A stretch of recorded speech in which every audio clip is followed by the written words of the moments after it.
Keith asked me to come and speak to this little group about my experiences in Haiti. I think prior to the calamity, as well as some of my experiences in contact with the people that are there now.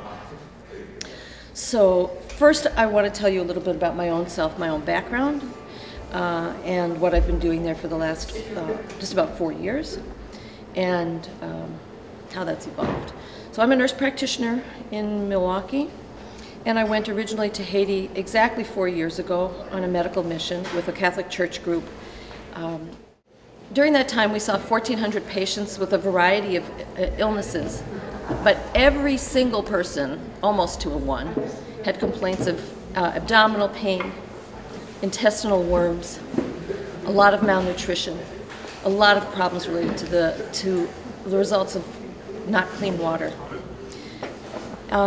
We had a community needs assessment meeting with people in this small community where I visited, and one of the things that they identified as a major health need was sanitation. And it really kind of came home to me about what that really meant. At the same time, or during that whole period, I read a book put out by the Hesperian Foundation called Sanitation and Cleanliness for a Healthy Environment, which described methods of ecological sanitation that people in the developing world could do themselves. Very simple methods. I looked at it and said, I could do this. And that's basically what happened. Because I studied French in high school, I was able to communicate directly with people, and that has made the world of difference. So anybody who's got kids studying languages, this is a message. Take it seriously. It really pays off. So started a conversation with a gentleman in the village and said, look, I read about this interesting method. What do you think about it? And it was available online. So I sent him the link and I said, read this. I sent some money for them to print it out and make copies. And they said, this looks great, we're very interested.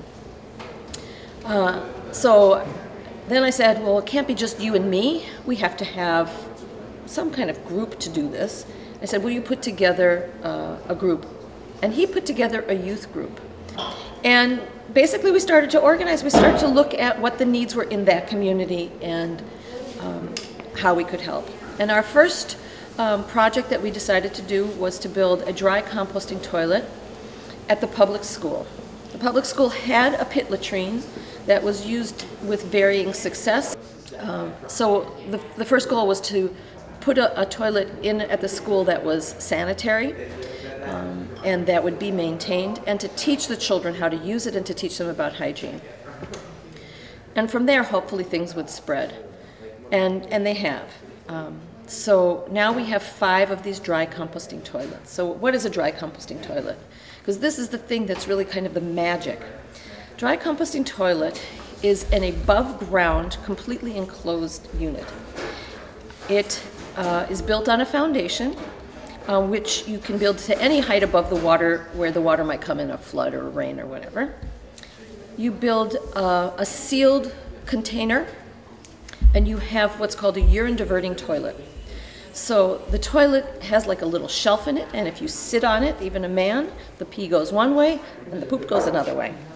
The urine collects in a tank behind the toilet, and the solid waste is mixed with either ash or soil and collects in a tank directly underneath. When that tank is full, it's sealed and the toilet is moved to an alternate tank. So there's 2 tanks, and then the toilet bowl gets alternated between them. And then the tank gets emptied? The urine, first of all, is used as fertilizer in the garden.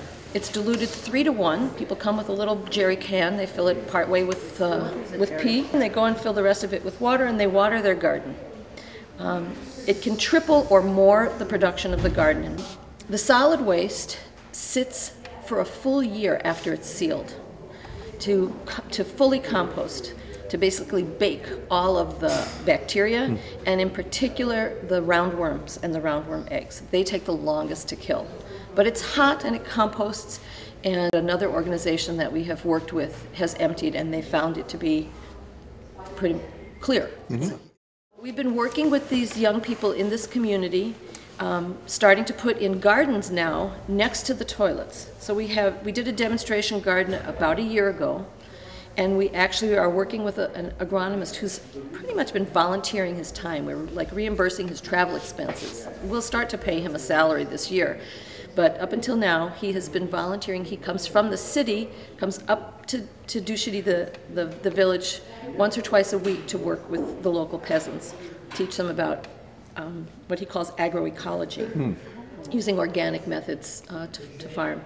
And we did a very small study on cabbage crop, and it tripled the production. The average size of the cabbage without urine was 2.5 pounds, and with urine was 6.5 pounds. They're huge. Oh. They're huge. Is cabbage the only crop grown? No, they grow a lot of different crops, but that was the one that he happened to have studied.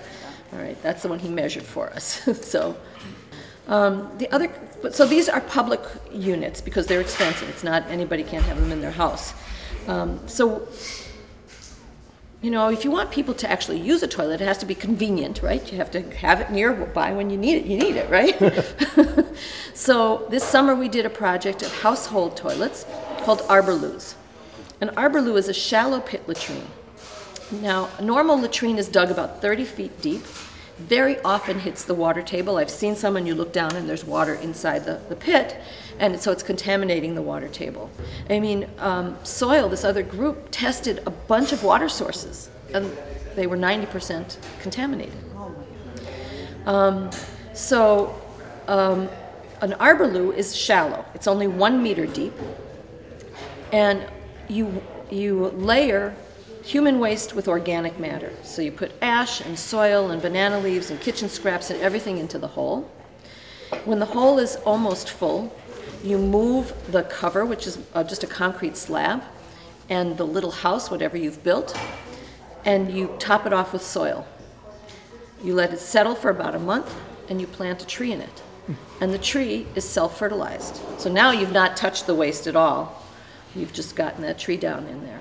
And the trees will produce faster, bigger. I mean, they grow like crazy. They grow like crazy, exactly. Fruit trees or just? Well, our project, we're giving people fruit trees to put in them. So you could put any kind of tree, but if it's a household unit, you want a tree that will provide them with some source of income and something that will help feed them. So we are giving fruit trees, which we are. There are tree nurseries down there, so we are buying them locally. 50 cents. 50 cents for a seedling. Yeah. Wow. So they grow, I mean, I think a tree takes 6 years to bring fruit, but in 6 years they'll have 6 or 8 trees because it takes 6 to 9 months to fill one of those holes, depending upon how many people are using it and how often. So we can really help people over time have income and livelihood for their families. I'm not meant for the sky. I could never be that high. I'm bound to the sea. If I go under, you go under with me.